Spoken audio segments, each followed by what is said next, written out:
Hello and welcome everyone on this official platform of Legacy IAS Academy. सोचो south Asia का power balance एक election से हिल जाए। सोचो एक फॉर्मर प्राइम मिनिस्टर जिसने 15 साल तक रीजनल पॉलिटिक्स शेप की हो, अब एक फॉरेन कंट्री में रिफ्यूज लेकर बैठी हो। और सोचो उसकी एक्सट्रेडिशन डिमांड दोनों देशों के बीच डिप्लोमेटिक अर्थक्वेक बना हुआ है। जी हां दोस्तों, मैं बात कर रहा हूं बांग्लादेश की। तो recently Sheikh Hasina's extradition and more. So recently a new government is formed in Bangladesh और जिन्होंने डिमांड की है शेख हसीना को वापस भेजने की भारत से, है ना। सो 2026 का बांग्लादेश का इलेक्शन सिर्फ एक पॉलिटिकल इवेंट नहीं था, ये एक जियोपॉलिटिकल टर्निंग पॉइंट था। बांग्लादेश नेशनलिस्ट पार्टी यानी कि बीएनपी की लैंडस्लाइड विक्ट्री, है ना, जमाते इस्लामी का अनप्रेसिडेंटेड राइज और सबसे कंट्रोवर्शियल शेख हसीना का इंडिया में रहना। अब सवाल यह है, क्या इंडिया अपने पुराने अलाय को हैंडओवर करेगा? क्या नई ढाका गवर्नमेंट चाइना और पाकिस्तान के करीब जाएगी? क्या चिकन नेक कॉरिडोर फिर से सिक्योरिटी नाइटमेयर बन सकता है? और क्या साउथ एशिया में एक नया स्ट्रैटेजिक एरा एंटर होगा? अब ये सिर्फ इंडिया बांग्लादेश की स्टोरी तो नहीं है, ये चाइना वर्सेस इंडिया राइवलरी का भी चैप्टर नहीं है ना। ये इंडिया और पाकिस्तान से भी जुड़ा हुआ है, चाइना से भी जुड़ा हुआ है, ये बे ऑफ बंगाल के स्ट्रैटेजिक चेसबोर्ड का भी सवाल है। तो आज हम ये सारी चीजें डिकोड करेंगे, इमोशन के पीछे की स्ट्रैटेजी, इलेक्शन के पीछे का जियोपॉलिटिक्स, है ना, और एक्सट्रेडिशन डिमांड के पीछे का रियल पावर गेम।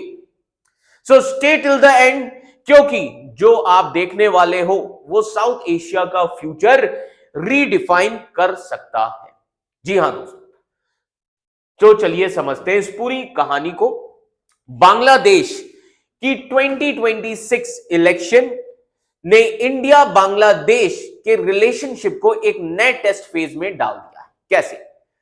तो जैसा कि आप देख सकते हैं कि व्हाट हैपेंड इन 2026 इलेक्शन। तो सबसे पहली चीज, अब ऐसा क्या हुआ 2026 के इलेक्शन में बांग्लादेश में? बांग्लादेश के 2026 में इलेक्शन हुआ जहां पर बांग्लादेश नेशनलिस्ट पार्टी यानी कि बीएनपी ने लैंडस्लाइड विक्ट्री हासिल की।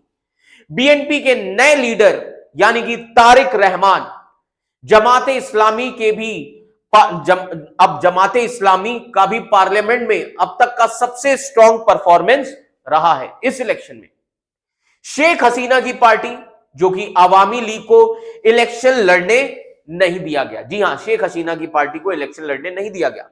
शेख हसीना 2024 में पावर से हटने के बाद इंडिया में रह रही है, इसलिए बांग्लादेश का पॉलिटिकल मैप बिल्कुल बदल गया है ना। तो अब सबसे पहले हम बात करते हैं कि इंडिया बांग्लादेश के रिलेशंस पहले कैसे थे। अगर हम लास्ट 10 से 15 साल में इंडिया और बांग्लादेश के रिलेशंस को देखें, सो लास्ट 10 to 15 इयर्स में इंडिया और बांग्लादेश के जो रिलेशंस थे वो काफी अच्छे थे, क्योंकि शेख हसीना, समझिएगा, क्योंकि समझिए शेख हसीना का गवर्नमेंट इंडिया के साथ क्लोज कोऑर्डिनेशन में थी। जी हां, शेख हसीना की गवर्नमेंट हमेशा से इंडिया के साथ क्लोज कोऑर्डिनेशन में थी, प्रो इंडिया गवर्नमेंट आप कह सकते हैं। 2008 के बाद, समझिए 2008 के बाद क्या हुआ? 2008 के बाद शेख हसीना ने एंटी इंडिया मिलिटेंट ग्रुप्स को भी क्रैक डाउन किया, इंडिया के साथ काउंटर टेरर कोऑपरेशन भी बढ़ाया, कनेक्टिविटी प्रोजेक्ट्स को भी अलाउ किया गया, इंडिया के नॉर्थ ईस्ट को यानी कि बांग्लादेश के पोर्ट्स को जोड़ने के लिए, इंडिया के नॉर्थ ईस्ट को बांग्लादेश के पोर्ट से जोड़ने की भी बात की गई थी कनेक्टिविटी प्रोजेक्ट्स में। इससे इंडिया को सिक्योरिटी बेनिफिट भी मिला, स्पेशली नॉर्थ ईस्ट के लिए। तो अब सवाल ये उठता है, प्रॉब्लम कहां से शुरू हुई? फिर हाउ प्रॉब्लम अराइजेस। अब प्रॉब्लम की शुरुआत कहां से होती है? अब तीन बड़े ट्विस्ट आ गए। पहला ट्विस्ट क्या आया? Sheikh Hasina's extradition issue. This is the first twist.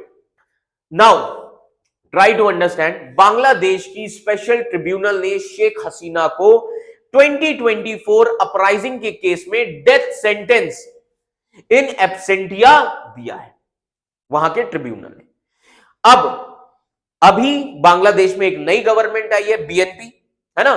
तो बीएनपी गवर्नमेंट ने ऑफिशियली डिमांड किया है इंडिया से कि इंडिया शेख हसीना को बांग्लादेश को एक्सट्रेडिट करे।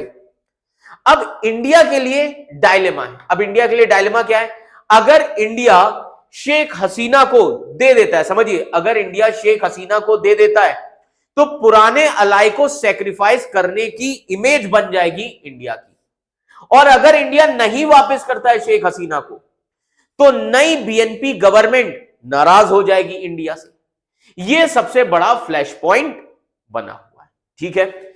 दूसरा रीजन क्या है? Second reason is security concern. 2001 to 2006 का जो डर था, इंडिया को 2001 टू 2006 का पीरियड याद है जब बीएनपी की सरकार की, बांग्लादेश नेशनलिस्ट पार्टी और जमात की गवर्नमेंट थी। तब एलिजिडली मिलिटेंट ग्रुप्स इंडिया के नॉर्थ ईस्ट के खिलाफ बांग्लादेश टेरिटरी को यूज करते थे। इंटेलिजेंस एजेंसीज को भी यह फियर है कि फिर से एक्सट्रीमिस्ट नेटवर्क एक्टिवेट ना हो जाए बीएनपी और जमात इस्लामी के आने की वजह से। तो पर्टिकुलरली कंसर्न हमारा किस चीज का है? पर्टिकुलरली कंसर्न है हमारा इस कॉरिडोर का, जिसको हम बोलते हैं Siliguri corridor, which is also called as chicken neck corridor, है ना। सबसे बड़ा इंडिया के लिए कंसर्न है सिलगुरी कॉरिडोर और चिकन नेक कॉरिडोर के आसपास, है ना। यहां पर सिक्योरिटी वल्नरेबिलिटी हो सकती है और इंडिया बिल्कुल भी नहीं चाहता है कि 2000 जैसा सिक्योरिटी इन्वायरमेंट वापस आए सिलगुरी कॉरिडोर में। यह है सेकेंड कंसर्न। थर्ड कंसर्न क्या है? थर्ड कंसर्न है माइनॉरिटी इश्यूज। अब माइनॉरिटी इश्यूज कैसे? 2024 के बाद बांग्लादेश में हिंदू और दूसरे माइनॉरिटीज पर अटैक्स की रिपोर्ट काफी बढ़ी। इंडिया के लिए माइनॉरिटी सेफ्टी एक इंपॉर्टेंट इंडिकेटर है स्टेबिलिटी का। अगर कम्युनल वायलेंस बढ़ता है तो इंडिया में पॉलिटिकल रिएक्शन देखने को मिलता है ना। तो ये तीन सबसे बड़े मेन फैक्टर है, ठीक है। इसी के साथ ही साथ और क्या क्या इश्यूज है? Water dispute, Teesta and Ganga, है ना, ठीक है। ये एक लॉन्ग टर्म इश्यू है। वाटर डिस्प्यूट ये एक लॉन्ग टर्म इश्यू है। तीस्ता रिवर की इश्यू की अगर हम बात करें, बांग्लादेश डिमांड करता है fair water sharing. Tariq Rahman ने कहा है कि तीस्ता बांग्लादेश की एग्रीकल्चर के लिए सर्वाइवल का इश्यू है ना, ऐसा कहा है तारिक रहमान ने, ठीक है। अब गंगा ट्रीटी का इश्यू क्या है? गंगा ट्रीटी एक्सपायरी डेट, अब समझिए, गंगा ट्रीटी साइन हुई थी 1996 में। जी हां, 1996 का गंगा वाटर शेयरिंग ट्रीटी दिसंबर 2026 में एक्सपायर हो रहा है। इस साल दिसंबर में एक्सपायर हो जाएगा। अब इस 1996 की ट्रीटी को रिन्यू करना होगा और ट्रस्ट का लेवल अभी बहुत फ्रेजाइल है इंडिया और बांग्लादेश में। वाटर इशू दोनों देशों में पॉलिटिकली सेंसिटिव भी है, तो यह भी एक बहुत बड़ा इशू बना हुआ है। देन इसी के साथ ही साथ trade and connectivity. Now good news यह है कि बांग्लादेश साउथ एशिया में इंडिया का सबसे बड़ा ट्रेडिंग पार्टनर है। इंडिया ने बांग्लादेश में इंफ्रास्ट्रक्चर प्रोजेक्ट्स में भी इन्वेस्ट किया हुआ है ना। अब नॉर्थ ईस्ट, अब जो नॉर्थ ईस्ट इंडिया है, नॉर्थ ईस्ट इंडिया को बांग्लादेश के पोर्ट से कनेक्ट करने के जो प्रोजेक्ट्स हैं वो चल रहे हैं। बांग्लादेश को भी ट्रांजिट फीस मिलती है इससे, इकोनॉमिक बेनिफिट मिलता है इससे बांग्लादेश को, और दोनों देशों के इकोनॉमिक टाइज तोड़ना अफोर्ड नहीं कर सकते ऐसी सिचुएशन में because of trade and connectivity, ठीक है। Apart from this migration issues are also there. जी हां, migration issue, see it is the general issue since the creation of Bangladesh. Irregular migration India में पॉलिटिकली सेंसिटिव इशू है, especially border states में। अगर migration का issue escalate होता है तो बायलैटरल डिप्लोमेसी जो है वो इंपैक्ट हो सकती है, ठीक है। इसी के साथ ही साथ चाइना और पाकिस्तान का एंगल भी यहां पर बहुत इंपॉर्टेंट है। कैसे चाइना और पाकिस्तान का एंगल? ये सबसे स्ट्रैटेजिक पार्ट है। चाइना कैसे? चाइना बांग्लादेश का मेजर इंफ्रास्ट्रक्चर फिनेंसर है। मिलिट्री इक्विपमेंट का लार्जेस्ट सप्लायर भी है चाइना। तारिक रहमान ने चाइना को डेवलपमेंट फ्रेंड कहा है। जी हां, अभी रिसेंटली तारिक रहमान ने चाइना को डेवलपमेंट फ्रेंड कहा है। अब इंडिया को कंसर्न क्या होगा? इंडिया का कंसर्न यह है बे ऑफ बंगाल में चाइना का जो फुटप्रिंट है वो बहुत तेजी से बढ़ जाएगा, है ना, ऑलरेडी बढ़ रहा है। अब इसी के साथ ही साथ पाकिस्तान का एंगल क्या है, आइए समझ लेते हैं।